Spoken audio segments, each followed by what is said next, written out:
With PS Parihar channel में आपका स्वागत है। सुबह की इस वीडियो में ऐसी सूचनाएं होती हैं जो विभिन्न समाचार पत्रों पर छाई हुई होती हैं और विद्यार्थियों के लिए आवश्यक होती हैं। तो आइए शुरू करते हैं और देख लेते हैं कि आज के समाचार पत्रों में विद्यार्थी जीवन से संबंधित कौन-कौन सी सूचनाएं हैं। आगे बढ़ने से पहले एक सूचना है उन विद्यार्थियों के लिए जो विद्यार्थी UP PCS, Bihar PCS, UP PSC की एपीएस वैकेंसी, यूपी पीएससी की आरओ एआरओ वैकेंसी की तैयारी कर रहे हैं। वे सभी अभ्यर्थी यूपी पीएससी वाला के इस प्लेटफॉर्म पर आकर के अपनी तैयारी पूरी कर सकते हैं।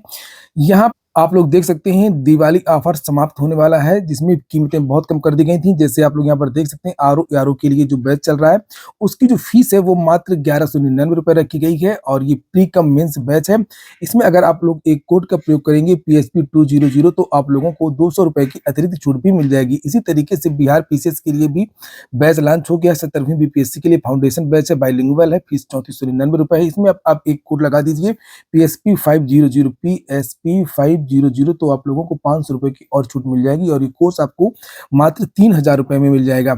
इसी तरीके से पीसीएस का भी बैच जिसे आप लोग यहाँ पर देख सकते हैं और ये सारा का सारा जो स्ट्रीम मटेरियल है वो इसकी एप्लीकेशन पर मिलेगा और इस प्लेटफॉर्म पर आपको सारी वो चीजें मिलेंगी जो तैयारी करने के लिए आवश्यक होती हैं। जैसे आप लोगों को PYQ analysis, daily class notes, monthly current affairs, doubt clearing session इत्यादि। यूपी पीएससी वाला प्लेटफॉर्म अपनी खास टीचिंग टेक्निक और रिकॉर्ड सिलेक्शन के लिए जाना जाता है। चलिए शुरू करते हैं। सबसे पहली जो सूचना है वो है सहायक सांख्यिकी अधिकारी का जल्द जारी हो परिणाम। उत्तर प्रदेश अधीनस्थ सेवा चयन आयोग की ओर से आयोजित सहायक सांख्यिकी अधिकारी और सहायक शोध अधिकारी के अभ्यर्थियों ने जल्द अंतिम परिणाम जारी करने की मांग की है और इसके लिए शुक्रवार को इको गार्डन में उनका 16वें दिन भी धरना जारी रहा। 2 तारीख से ये विद्यार्थी वहां पर लगातार धरना प्रदर्शन कर रहे हैं। 22 मई को इन विद्यार्थियों की परीक्षा भी हो गई थी और इन विद्यार्थियों का डीवी भी हो चुका है, लेकिन अंतिम परिणाम जारी नहीं किया जा रहा है। लिखा है कि शासन आयोग और प्रशासनिक अधिकारी इसका संज्ञान नहीं ले रहे हैं। इससे अभ्यर्थियों में नाराजगी बढ़ रही है। उन्होंने कहा कि शासन प्रशासन को जल्द से जल्द परिणाम जारी करने का प्रयास करना चाहिए। एसबीआई से जो वैकेंसी आई है क्लर्क की, उसके बारे में आज के समाचार पत्रों में भी जानकारी दी गई।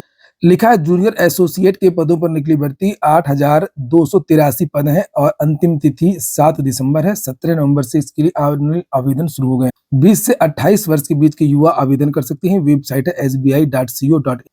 69,000 शिक्षक भर्ती की भी सूचना है। सचिव परीक्षा नियामक प्राधिकारी को आदेश के पालन को 48 घंटे और दिए।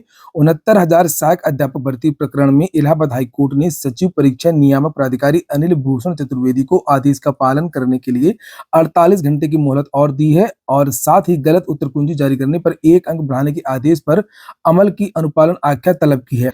कोर्ट ने पूछा सचिव परीक्षा नियामक प्राधिकारी को भेजे गए पत्र पर कि अभी तक क्या कार्रवाई की गई है और कोर्ट ने कहा कि सुप्रीम कोर्ट के आदेश के बावजूद राज्य सरकार ने याचियों को 1 नंबर नहीं दिया।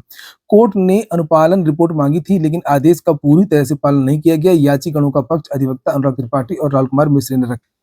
निजी नौकरियों में 75% आरक्षण रद्द कर कोर्ट बोला कानून इंस्पेक्टर राज की तरह। हरियाणा सरकार पिछले वर्ष एक कानून लाई थी जिसमें यह कहा गया था कि 75% नौकरियों में 75% जो नियुक्तियां होंगी निजी क्षेत्र की वो हरियाणा के युवकों की ही होंगी।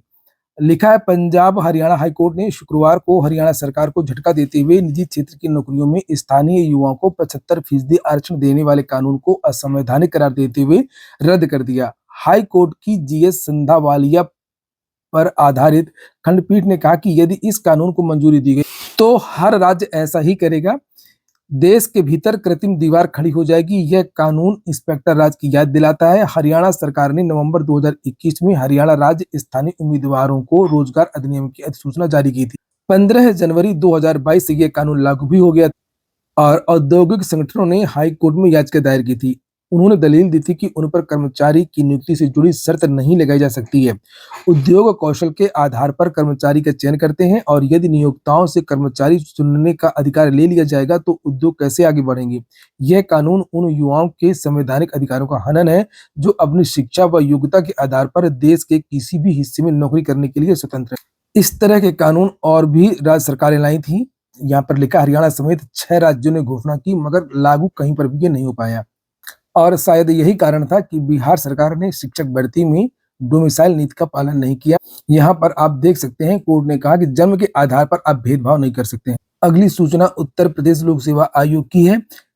एपीएस की जो वैकेंसी आई थी उसकी ऑफिशियल सूचना यहाँ पर दे दी गई है नोटिस के द्वारा। समाचार पत्रों में लिखा है 7 जनवरी 2024 को रविवार को एक सत्र में 9:30 से 12:30 तक प्रदेश के 5 जनपदों यथा प्रयागराज, लखनऊ, गोरखपुर, कानपुर नगर और मेरठ के विभिन्न परीक्षा केंद्रों पर आयोजित होगी। तो हालांकि इसके बारे में मैंने सूचना आप लोगों को पहले ही दी थी, लेकिन ये ऑफिशियल भी सूचना आ गई। अगली सूचना एसएससी की है। सीजीएल 2023 में 8,415 पदों पर भर्ती होगी और जब विज्ञापन इसका जारी हुआ था उस समय बताया गया था कि 7500 पद हैं और अब ये पद बढ़ गए हैं सीजीएल के और अब 8,415 पदों पर परिणाम जारी होगा। और ये भी जानकारी दी गई है कि सीजीएल का जो अंतिम परिणाम हो कब जारी होगा, लिखा है अंतिम परिणाम दिसंबर के पहले सप्ताह तक जारी हो जाएगा। वहीं पर कांस्टेबल जीडी की जो नई वैकेंसी आनी उसके बारे में भी जानकारी दी गई है कि कांस्टेबल जीडी 2024 भर्ती के आवेदन अगले सप्ताह से central arm police force CAPF, NIA, SSF में कांस्टेबल जनरल ड्यूटी और असम राइफल्स में राइफलमैन जीडी 2024 परीक्षा के लिए ऑनलाइन आवेदन अगले सप्ताह से संभावित है।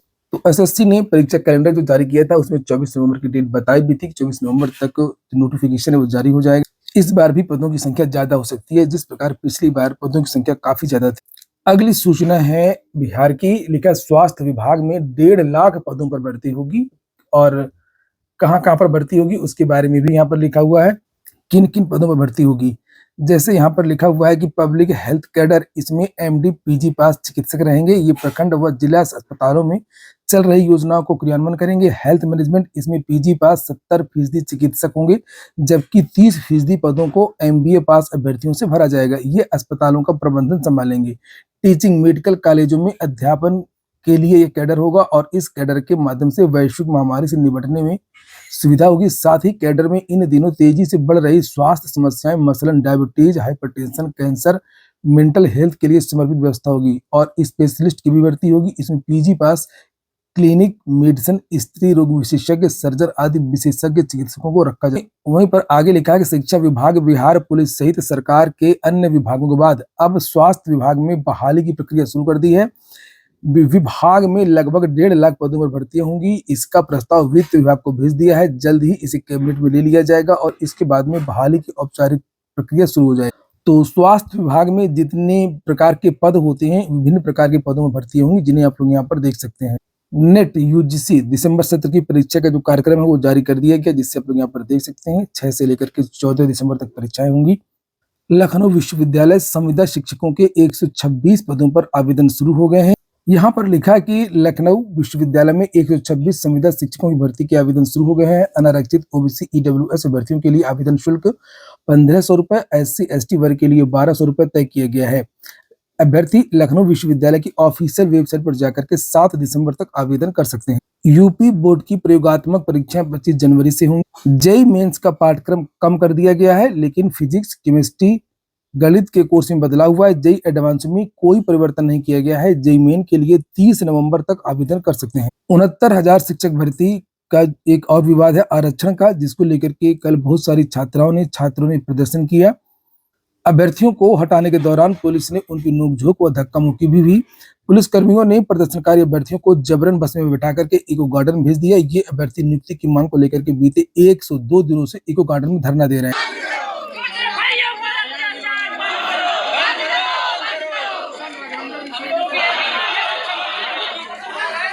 कल ये तस्वीर भी वायरल होती रही और ये जो छात्राएं हैं, ये जो शिक्षा मंत्री थे उनके आवास पर प्रदर्शन कर रही थी और इन छात्राओं को सभी को यहाँ से बलपूर्वक पुलिस इको गार्डन ले गई है।